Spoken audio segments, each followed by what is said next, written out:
Assalamualaikum warahmatullahi wabarakatuh. Bismillahirrahmanirrahim. Alhamdulillah wassalatu wassalamu ala Rasulillah wa ala alihi wa sahbihi wa man walah. Wala haula wala quwata illa billah. Amma ba'd. Ikhwani fiddin, jamaah salat maghrib Masjid Al-Barakah rahimani wa rahimakumullah. Melanjutkan kajian kita Tafsir Al-Quranil Azim.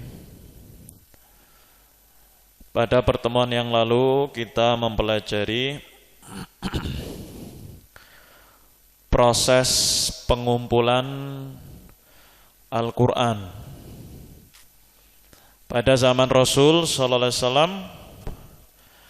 Minimnya peralatan alat tulis yang menyebabkan pada zaman itu mayoritas ayat-ayat Allah dalam Al-Quran itu sebatas dihafal. Mayoritasnya di dalam sudur al-mu'minin, dada-dada kaum mukminin. Al-Quran itu dihafal di zaman Rasul. Ada sebagian yang menulis, ada yang menulis di pelepah kurma, ada yang di tulang belulang, ada yang di lempengan batu. Semuanya itu ditulis di tempat-tempat tersebut karena minimnya alat tulis dan kertas di zaman para sahabat. Demikian pula para sahabat ketika itu mayoritas adalah orang-orang miskin, orang-orang ami, yang buta tulis, buta huruf. Sehingga Al-Quran ketika datang kepada Rasul, didengar oleh para sahabat, mereka menghafalnya. Kemudian setelah zaman Rasul, beliau meninggal sallallahu alaihi wasallam, digantikan oleh Khalifah Abu Bakar As-Siddiq. Di zaman Khalifah Abu Bakar, pada saat itu banyak kemurtatan dari kaum muslimin. Orang-orang yang di zaman Rasul beriman, Islam, yakin, setelah meninggalnya Rasul mereka berpaling, murtad dari agama, keluar dari Islam. Bahkan ada sebagian mereka yang mengaku nabi, mengaku sebagai orang yang mendapatkan wahyu. Oleh sebab itu, para sahabat dan dipimpin oleh Khalifah Abu Bakar memerangi, ingin mengembalikan orang-orang yang murtad kembali ke Islam. Yang tidak mau diperangi. Salah satu yang diperangi tadi, orang yang mengaku nabi, Musailamah Al-Kadzab. Dalam peristiwa peperangan antara para sahabat dengan orang-orang yang murtad tadi, banyak korban dari kalangan para sahabat yang menghafal Al-Quran. Korban-korban yang meninggal dunia dalam peristiwa peperangan itu ternyata orang-orang yang meninggal banyak dari kalangan hufaz, penghafal Quran, dari kalangan para sahabat. Nah, dari situ sahabat Umar ibn Khattab usul kepada siapa? Usul kepada siapa? Sahabat Abu Bakar. Diusulkan, wahai Abu Bakar, ini banyak yang meninggal, para sahabat penghafal Quran, banyak yang meninggal ini. Sekarang cobalah kamu susun Al-Quran itu, kumpulkan Al-Quran itu. Biar tidak hilang, takutnya nanti semua meninggal dunia, penghafal Quran ini, sehingga tidak tersisa Al-Quran. Pertama, Abu Bakar tidak mau melangkah, tidak mau menerima usulan sahabat Umar. Karena di zaman Rasul tidak ada pengumpulan Al-Quran dalam satu Quran, itu tidak ada. Umar tidak berani melangkah. Terus didesak oleh sahabat Umar, akhirnya beliau mensetujui. Dipanggillah salah seorang sahabat,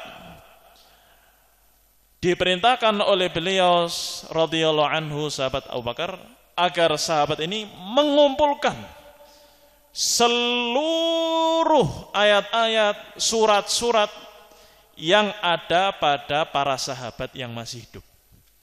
Baik yang di dalam dada-dada mereka, yang dihafal, yang ditulis di pelepah kurma, yang ditulang belulang, yang di batu, dengan berbagai macam bacaannya.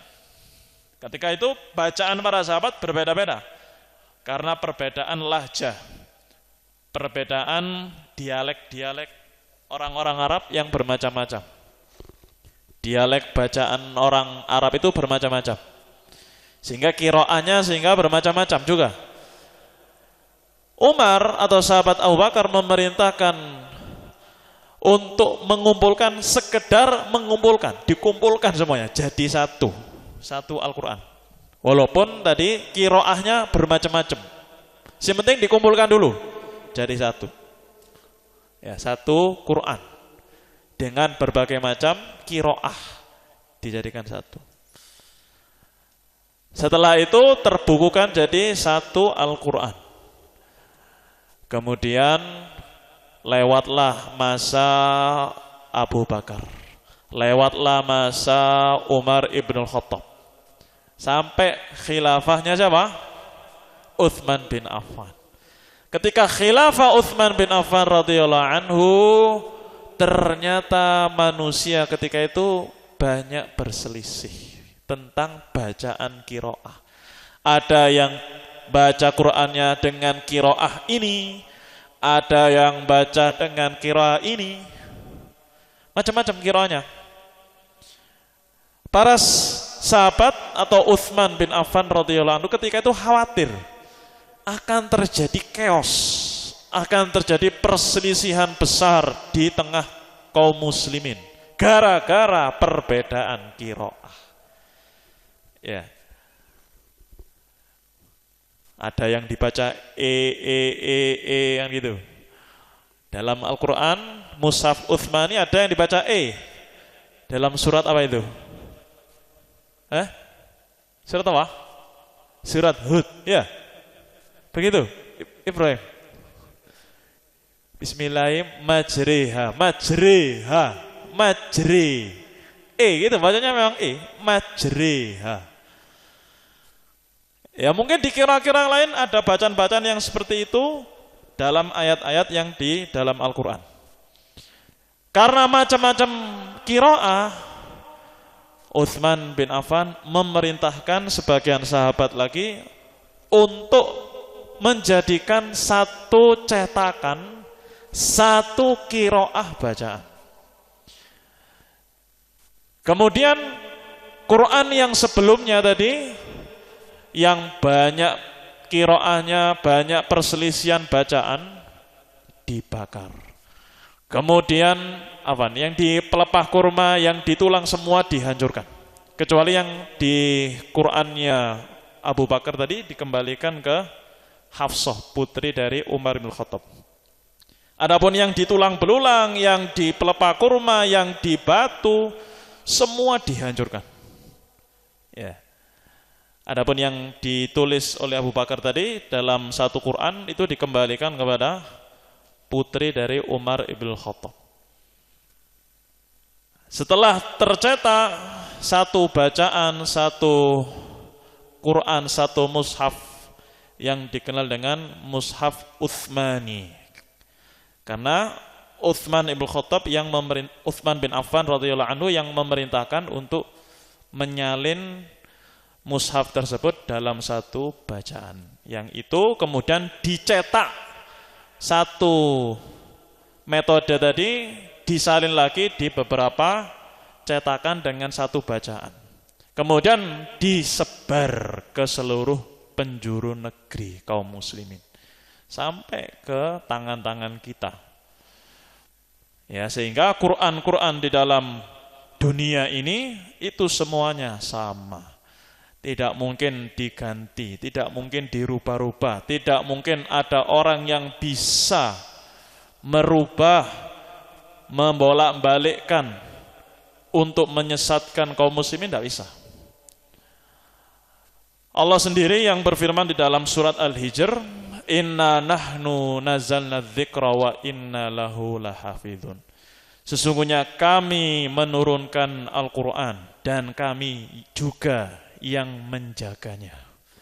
Betul-betul Al-Quran itu dijaga oleh Allah. Tidak ada orang yang bisa merubah-rubah Al-Quran kecuali pasti ketahuan. Dicetak, ditalbis oleh musuh-musuh Islam dalam ayat ini, surat ini dibolak-balik, harokatnya harusnya fathah dirubah jadi kasroh misalnya. Pasti ketahuan. Karena Allah betul-betul menjaga Al-Quran ini sampai yaumul kiamat, tidak ada orang yang bisa merubahnya. Perbuatan Umar atau perbuatan Utsman ibn Affan radhiyallahu anhu ini bertujuan untuk menyatukan kaum muslimin dan menepis chaos di antara mereka ketika terjadi perbedaan bacaan-bacaan. Semuanya bersepakat dalam satu mushaf Al-Quran yang dikenal dengan mushaf Utsmani atau rasm Utsmani. Ikhwani fillah rahimani wa rahimakumullah. Selesai dari pengumpulan Al-Quran menjadi satu cetakan mushaf yang dikenal dengan mushaf Utsmani. Kemudian kita akan mempelajari tentang tafsir. Tafsir Al-Quran dari secara bahasa Arab, tafsir itu dari kata fasr. Artinya al-kasfu anil mughatta. Jadi tafsir secara arti bahasa Arab adalah al-fasr. Apa itu al-fasr? Al-kasfu anil mughatta. Membuka sesuatu yang tertutup.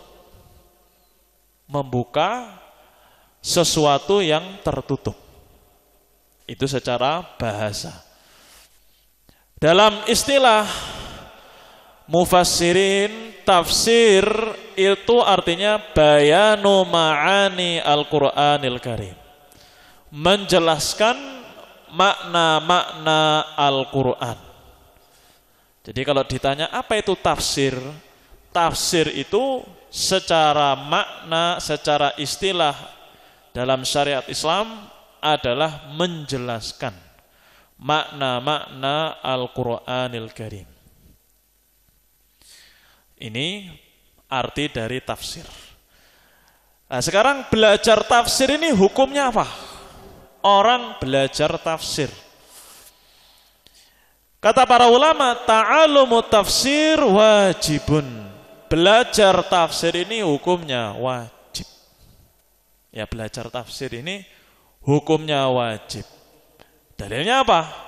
Apa yang menjadi landasan bahwa belajar tafsir itu hukumnya wajib? Dalil dari firman Allah surat Shad ayat 29. Allah Subhanahu wa taala berfirman, kitabun anzalnahu ilaika mubarakun liyadabbaru ayatihi wa liyatadzakkaru ulul albab. Kitab Al-Quran mubarak yang penuh dengan keberkahan kami turunkan kepada engkau wahai Muhammad liyadabbaru ayatihi. Tujuannya agar kaum muslimin manusia itu mentadaburi ayat-ayat Allah, mentadaburi, mencermati ayat-ayat Al-Quran. Waliyatadzakkaru ulul albab. Dan tujuannya Al-Quran itu agar orang-orang yang memiliki pikiran mengambil pelajaran. Satu tadi agar ditadaburi. Kedua, Diambil pelajarannya. Ini tujuan Allah menurunkan Al-Quran kepada Nabi, tujuannya agar manusia itu mentadaburi, mencermati, menghayati. Sekaligus yang kedua, mengambil pelajaran dari Al-Quran itu. Ini dalil yang pertama, nanti kita jelaskan setelahnya. Dalil yang kedua adalah surat Muhammad ayat 24.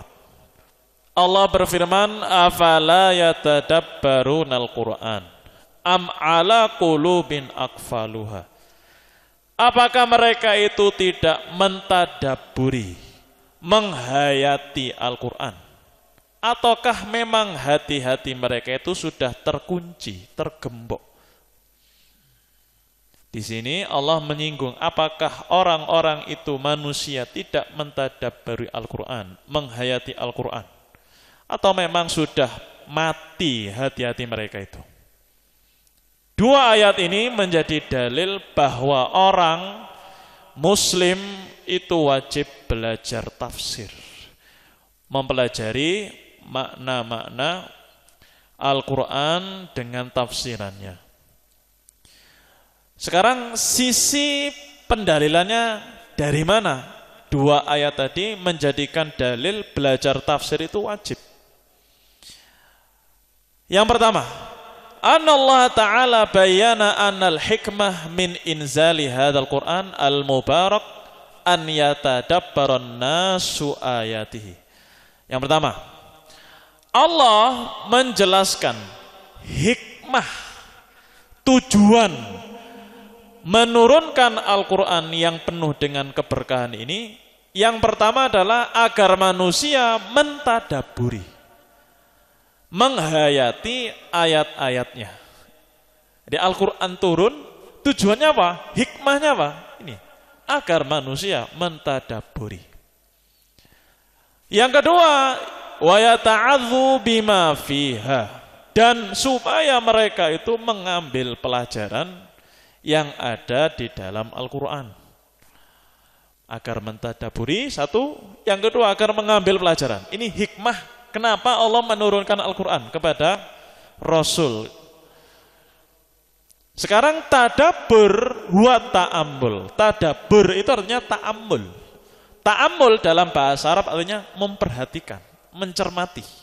Tidak sekedar melihat, ya, betul-betul diteliti, diperhatikan dengan seksama, dihayati, itu namanya ta'ammul.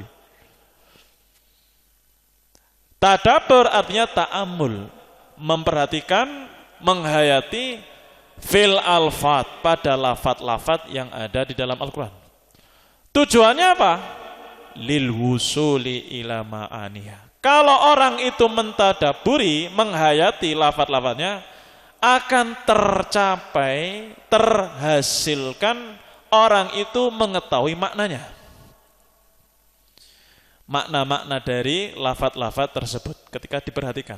Beda dengan orang yang sekedar membaca. Sekedar membaca, ya, dengan orang yang menghayati. Orang yang menghayati betul-betul tahu maknanya. Adapun sekedar membaca, apalagi bacanya cepat, dia tidak bisa memahami makna-makna yang terkandung dari lafaz-lafaz yang dia baca. Fa idza lam yakun dzalik, jika seorang itu tidak mentadaburi, ya, tidak mau menghayati yang itu bisa tercapai, mengetahui makna-maknanya, fatatil hikmah min inzalil Quran, maka akan hilang hikmah diturunkannya Al-Quran. Hikmah itu akan sia-sia. Padahal hikmah itu tujuannya adalah kita mentadaburi. Kalau kita tidak mentadaburi, ya hikmahnya akan terlepas. Tidak akan tercapai tujuan dari diturunkannya Al-Quran. Wasara mujarradu alfadhin la ta'thira laha. Sehingga jadilah Al-Quran itu sebatas lafat-lafat yang tidak memiliki pengaruh. Tidak ada pengaruhnya, sudah. Ya. Ketika hanya sekedar lafat, tidak didalami, tidak dihayati dari lafat-lafat tersebut. Hanya sekedar lewat saja. Wali anau la yamkinu ti'adzu bima fil Qur'ani biduni fahmi ma'anihi. Demikian pula yang kedua, tidak mungkin orang itu bisa mengambil pelajaran di dalam Al-Qur'an tanpa memahami maknanya. Ya, enggak mungkin tahu maknanya kecuali dengan tadabbur. Tidak mungkin bisa mengambil pelajaran tanpa ngerti maknanya. Jadi saling berkaitan ini antara mentadaburi dengan mengambil pelajaran. Orang yang tidak mentadaburi berarti tidak paham apa? Tidak paham apa? Maknanya. Kalau nggak ngerti maknanya berarti tidak bisa mengambil.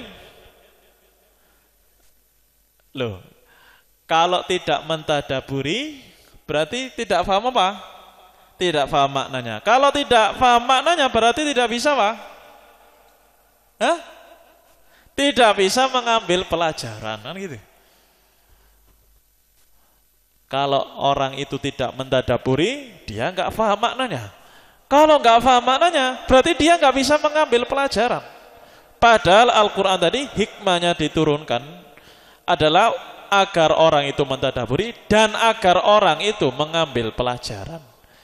Jadi saling terikat antara mentadaburi dan mengambil pelajaran yang ada di dalam Al-Quran. Ikhwani fillah rahimani wa rahimakumullah. Mungkin kalau kita sekolah, guru kita ngomongnya cepat, ya ngomongnya jelaskan cepat sekali, ya, tidak pelan-pelan, tidak menghayati. Materi disampaikan sekedar disampaikan. Itu murid yang dengar ya, dengarkan tok gitu, nggak mancep. Maknanya apa ini ya?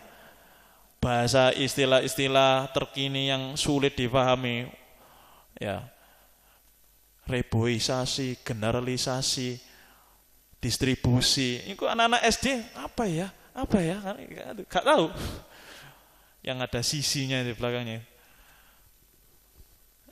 Nah, ketika tidak dijelaskan dengan perlahan sehingga anak-anak itu bisa mencermati, menghayati penjelasannya, maka anak akan tidak memahami maknanya. Atau nasihat, orang tua nasihati anaknya, jangan gini, ngomongnya cepat sekali, cepet, ya, dalam kondisi marah-marah itu tidak masuk, tidak bisa ngambil pelajaran ini anaknya. Apa yang disampaikan? Apa ya? Bapakku tadi ngomong apa ya? Gak paham. Maka mentadaburi, menghayati sesuatu itu akan berpengaruh dalam memahami maknanya. Kalau orang tahu maknanya, akan bisa mengambil pelajaran dari apa yang dia baca. Ikhwani fillah rahimani wa rahimakumullah, ini dalil yang utama. Dalil yang kedua tadi, menjadikan belajar tafsir itu hukumnya wajib dari mana? Dalil yang kedua tadi, anallaha wabbakha ulaika alladzina la yatadabbarunal Qur'an. Allah mencela, menilai jelek orang-orang yang tidak mentadabburi Al-Qur'an. Wa asyara ila anna dzalika minal iqfali ala qulubihim. Dan isyarat orang yang tidak mentadabburi Al-Quran, hati-hati mereka sudah tergembok, mati. Wa adami wusulil khair ilaiha, dan tidak tercapai kebaikan-kebaikan kepada mereka.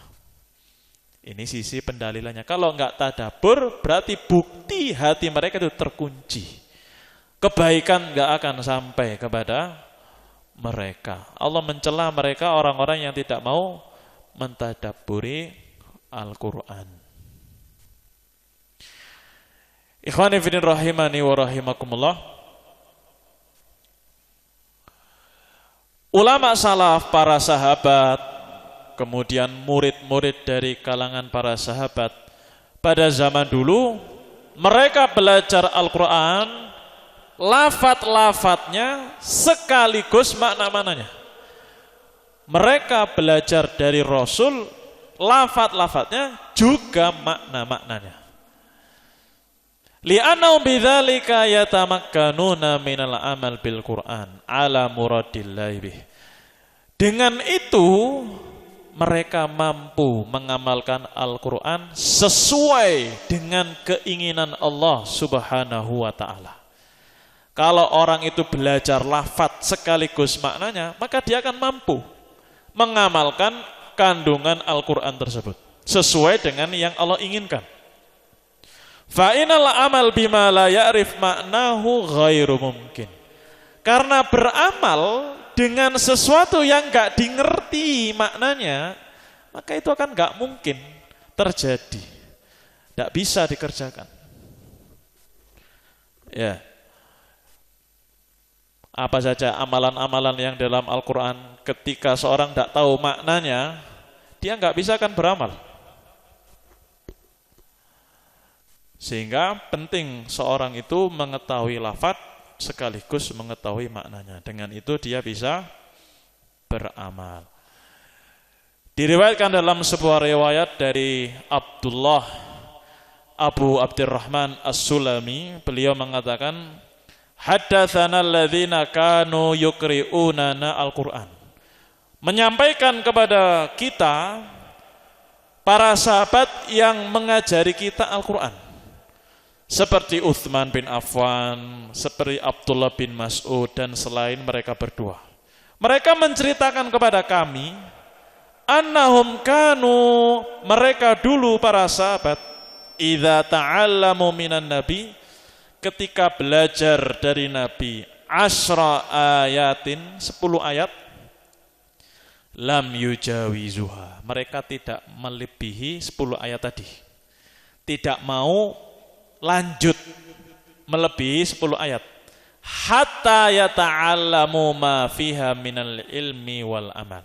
Sampai mereka betul-betul memahami kandungan ilmu dari 10 ayat tadi. Lafaz dan maknanya betul-betul mereka fahami dan beramal dengan 10 ayat tersebut. Kalau sudah difahami, diamalkan, maka mereka baru belajar kepada Rasul 10 ayat setelahnya. Qalu fata'allamnal Qur'an wal ilma wal amala jami'an. Sehingga kita itu dulu para sahabat belajar Quran sekaligus belajar ilmu makna-makna Al-Quran sekaligus belajar amalan dari apa yang kita pelajari secara bersama-sama. Belajar 10 ayat, diketahui maknanya, diamalkan, baru lanjut kepada ayat-ayat berikutnya. Ikhwani fillah rahimani wa rahimakumullah. Disebutkan oleh Syekhul Islam Ibnu Taimiyah, al-'ada tamna'u an yaqra'a qaumun kitaban fannin minal ilmi katib wal hisab. Hukum manusia, hukum adat istiadat manusia di dunia ini dalam kehidupan melarang, mencegah ada orang belajar suatu ilmu seperti ilmu kedokteran, seperti ilmu matematika, wala yastasrihuhu, tapi dalam keadaan dia tidak mencari referensi lain. Tidak mencari tafsir dari ahlul ikhtisos, dari guru-guru yang takhusus spesialis dalam bidang itu. Ya misalnya kita ini ya, tidak pernah belajar teknik. Buka buku teknik, di situ ada standar Jepang, standar Eropa dalam ilmu besi, dalam ukuran. Itu kalau kita baca buku ya, sekedar belajar itu, nggak akan paham, mumpet kepala itu. Apalagi pakai bahasa Inggris. Waduh, tambah mumpet, tebal-tebal segini. Lihat perpustakaan, waduh, mumpet. Kedokteran mungkin juga demikian. Autonomi tubuh. Dilihat semua jaringan-jaringan tubuh.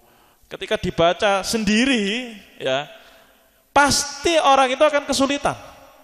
Karena dia tidak mencari tafsir, syarah dari ahlul ikhtisos. Orang-orang yang memang dalam bidang itu. Ini ketika ilmu kedokteran, ilmu hisab. Kalau sekarang ilmu komputer itu apa? Kemarin apa? Antum sampaikan apa? Sekarang kayak angka-angka itu apa namanya? Algoritma atau apa? Apa? Biasanya itu yang sekarang viral itu apa namanya? Membuat apa biasanya? Kan biasanya masukkan angka-angka, kode-kode itu apa namanya? Coding, ya. Coding. Mumet. Ngoding secara otodidak. Tanpa melihat referensi, tanpa melihat dari apa yang disampaikan orang lain. Belajar sendiri sudah. Tidak ada syarahnya, ya, manual begitu, pasti kesulitan. Tanpa ada penjelasan dari orang yang ahli dalam bidang coding, dia belajar sendiri, pasti dia akan kesulitan. Dan adat istiadat manusia akan melarang, mencegah hal itu. Jangan kamu belajar sesuatu tanpa mencari syarahnya, tanpa belajar dari ahli dalam bidangnya. Ini ketika ilmu dunia. Fa kaifa bi kalamillah? Maka terlebih-lebih lagi bagaimana dengan Al-Qur'an? Yang Al-Qur'an itu adalah ismatuhum, penjaganya manusia. Wa bihi najatuhum, dengan Al-Qur'an itu orang bisa sukses. Wa sa'adatuhum, orang itu bisa bahagia. Wa qiyamu dinim, bisa tegak agamanya. Wa dunyahum, bisa tegak dunia mereka. Kalau dipelajari tanpa adanya tafsir, maka pasti orang itu tersesat, akan menyimpang. Sama dengan coding tadi, akan menyimpang. Harusnya tujuannya ini, jadinya kacau balau. Nah, ilmu teknik, ilmu kedokteran harusnya sehat, tambah sakit kan itu. Karena tidak dipelajari dengan tafsirnya, penjelasan dari orang-orang yang ahli dari bidangnya. Wa yajibu ala alil ilmi an yubayyinuhu linnas. Maka penuntut ilmu wajib menjelaskan kepada manusia tentang tafsir tersebut yang telah sampai atau disampaikan dari para sahabat. Yang para sahabat belajar dari Rasul SAW, baik dengan cara menulis penjelasan itu kepada manusia atau dengan musyafahah secara lisan, secara taklim, duduk di majelis taklim dijelaskan. Bagaimana tafsirnya ini dari para sahabat belajar dari Rasul SAW, penjelasannya bagaimana?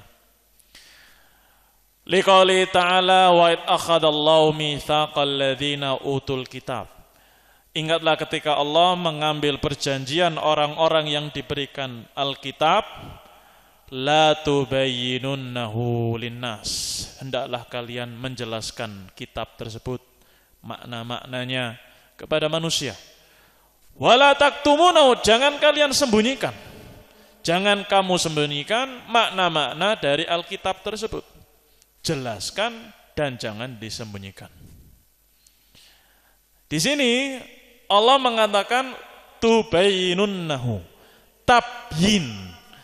Tabyin, menjelaskan Alkitab kepada manusia, itu mencakup penjelasan lafadznya sekaligus penjelasan maknanya. Para sahabat diajari lafadz-lafadznya sekaligus diajari makna-maknanya oleh Rasul sallallahu alaihi wasallam. Fayakunu tafsir Al-Qur'an, sehingga jadilah tafsir Al-Qur'an. Mimma akhadallahu al-ahda ala ahlil ilmi bibayanihi. Apa yang Allah jadikan itu perjanjian dengan ahlul ilmi, mereka menjelaskan tafsiran tersebut kepada manusia berupa lafadz sekaligus makna-maknanya. Ikhwani fiddin rahimani wa rahimakumullah. Kesimpulannya, sekarang tujuannya apa? Kita belajar tafsir Al-Quran itu tujuannya apa? Dengan tujuan, orang itu tahu tujuan, maka akan menjadikan seseorang itu akan semangat. Nah, sekarang belajar tafsir itu tujuannya apa?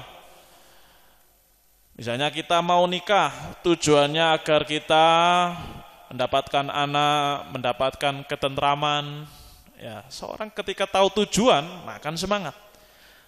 Kamu kerja di sini, tujuannya nanti gajinya besar, kerjanya enak, tidak jauh dari rumah. Nah, orang itu akan semangat ketika tahu tujuannya.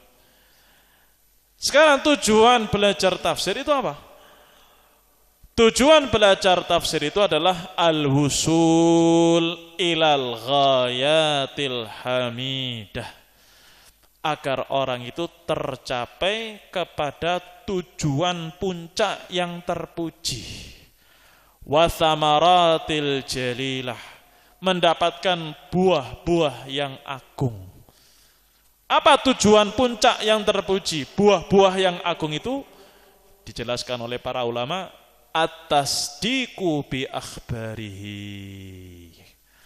Ketika kita belajar tafsir, tujuan puncaknya yang terpuji, buah-buahnya yang agung itu adalah satu, at-tasdiqu bi akhbarihi. Orang itu akan membenarkan berita-berita yang ada di dalam Al-Quran. Ini tujuannya. Satu ya, kalau ditanya kenapa kamu kok belajar tafsir? Satu, agar saya membenarkan berita-berita yang ada di dalam Al-Quran. Berbeda dengan orang yang nggak belajar tafsir. Cerita-cerita Ashabul Kahfi, tentang Dzulqarnain, tentang cerita Nabi Yusuf, dia tidak tahu ceritanya, tafsirannya seperti apa, dan yang lain-lain. Berita-berita yang ada di dalam Al-Quran. Tentang Maryam dengan putranya. Ya mungkin ketika datang sebuah berita, hal yang gaib, dia akan mendustakan, tidak percaya. Maksud Al-Quran menjelaskan tentang kayak gini, ini enggak relevan di zaman kita ini enggak benar ini. Bertentangan dengan akal logika. Gak mungkin, kok bisa wanita tanpa suami bisa punya anak? Logika gak bisa, harus butuh sperma. Masuk pada rahim, kemudian jadi janin. Orang itu kalau tidak tahu, ya mendustakan.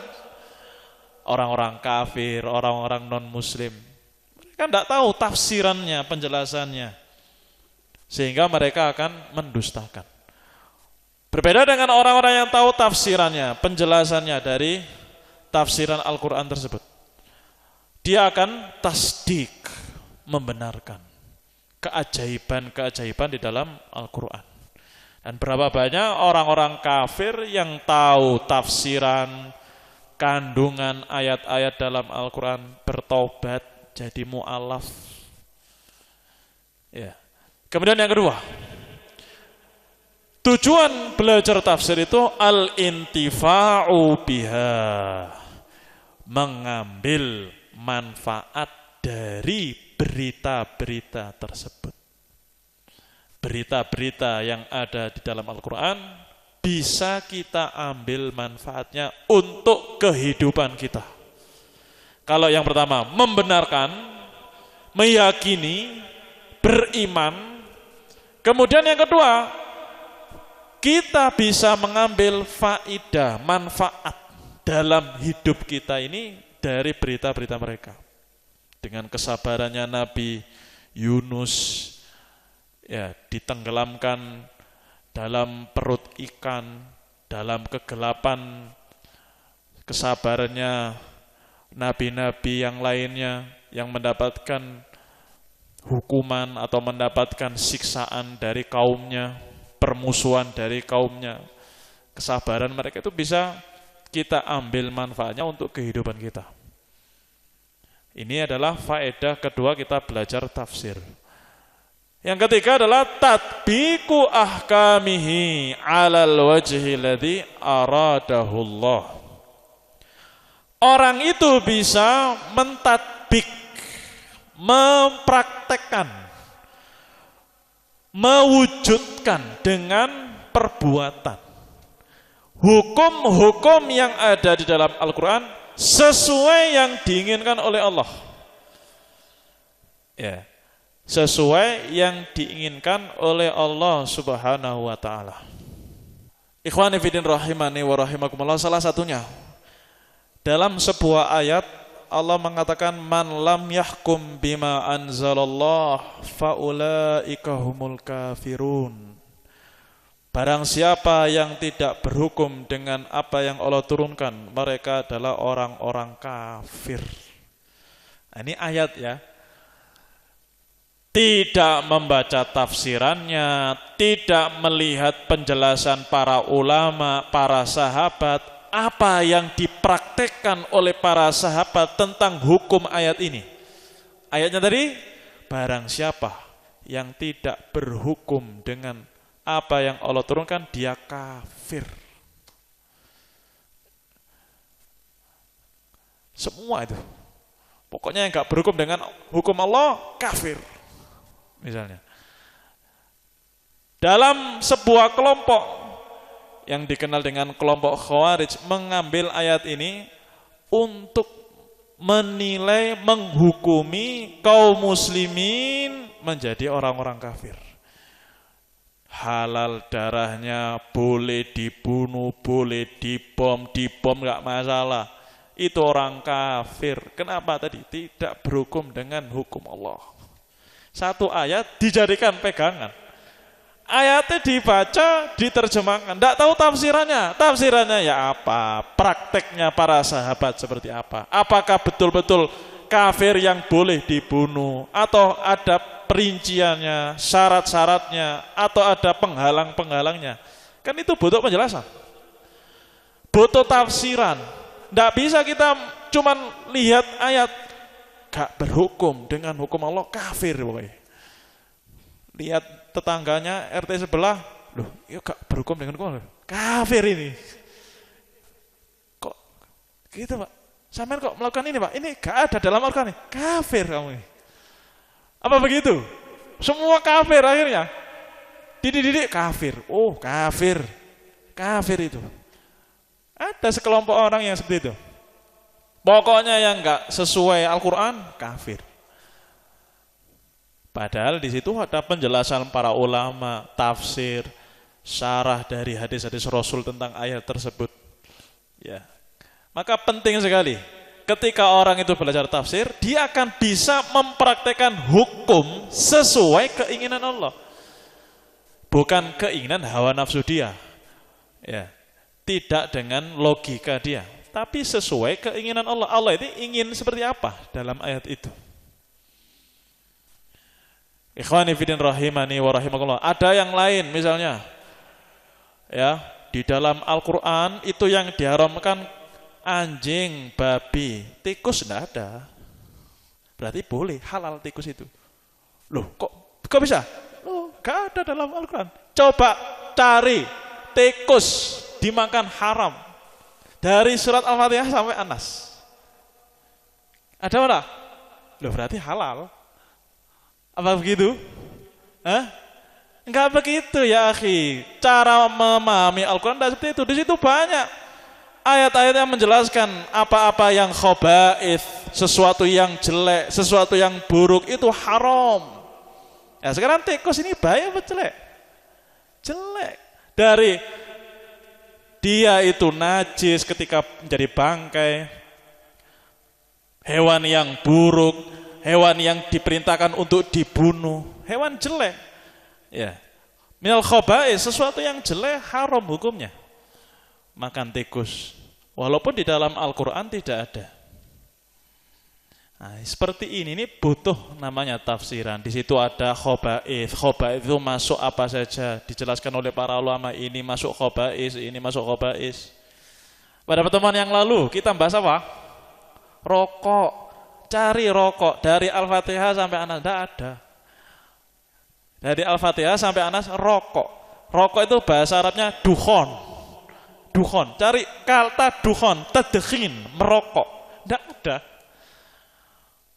Misalnya innallaha harramat dukhon. Tidak ada ayat kayak gitu. Apakah berarti halal? Nah, butuh tafsiran para ulama, tafsiran para sahabat. mana khaba'is, mana yang jelek, mana yang membunuhmu. Sehingga tafsir Al-Quran itu sangat butuh untuk dipelajari agar manusia, terkhusus kaum muslimin, bisa mempraktekkan hukum sesuai keinginan Allah. Liyubadallah biha ala basiratin, agar Allah itu diibadahi di atas basirah, di atas ilmu, tidak di atas kira-kira dan dugaan. Mengibadahi Allah itu di atas ilmu, tidak di atas kebodohan, ya, tidak di atas dugaan. Kira-kira sujud nang Allah ya apa ya? Ibadah nang Allah ya apa ya? Ibadahnya mungkin memiliki teori cara sendiri, ya, dengan cara-cara sendiri. Mungkin ibadahnya di kamar, ya, tanpa makan, tanpa minum, berdiri sambil tangannya begini 24 jam. Oh, ini beribadah, ini saya beribadah kepada Allah ini, misalnya. Atau dia sujud, tidak bangun-bangun, ini saya sedang sujud ini di pinggir sungai. Sujud terus misalnya, ini saya ibadah kepada Allah ini ibadah ini, sujud terus, nggak bangun-bangun. Berarti dia itu beribadah di atas apa?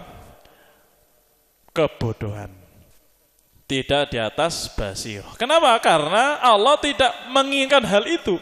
Di dalam Al-Quran tidak ada penjelasan.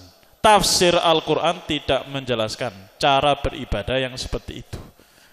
Nah, makanya dengan tafsir Al-Quran manusia itu akan tertib, akan disiplin, akan sesuai dengan apa yang Allah inginkan dari praktek ibadah. Tidak membuat sendiri, tidak mengarang sendiri. Ya. Kalau kita melihat masyarakat kita, ya, dengan modelnya yang bermacam-macam, kita akan tahu, kok ini ya ibadah ya. Itu sampai pelan-pelan harus di pinggir sini. Saya pernah lihat sholat itu Allah, tangannya harus di samping ini, di lambung ini menjaga. Ya mungkin nggak tahu niatnya apa, mau menjaga hati atau menjaga lambung. Allahu Akbar. Macam-macam manusia, ikhwan, saudara-saudara kita kaum muslimin yang semoga diberikan hidayah, yang mereka beribadah tidak sesuai dengan keinginan Allah Subhanahu wa taala. Ikhwani fillah rahimani wa rahimakumullah. Kemudian kita akan pelajari di pertemuan setelahnya tentang referensi sumber dari mana kita belajar tafsir. Kalau tadi adalah hukum kita dan faedah belajar tafsir, setelahnya kita akan mempelajari dari mana sumbernya. Apakah teori-teori manusia, ataukah ideologi sebagian orang, atau dari mana? Insya Allah kita akan pelajari pada pertemuan setelahnya. Kurang lebihnya saya mohon maaf. Semoga apa yang kita pelajari pada malam hari ini bisa memberikan manfaat dan menambah iman kita. Amin ya rabbal alamin. Subhanakallahumma wa bihamdika asyhadu an la ilaha illa anta astaghfiruka wa atubu ilaik.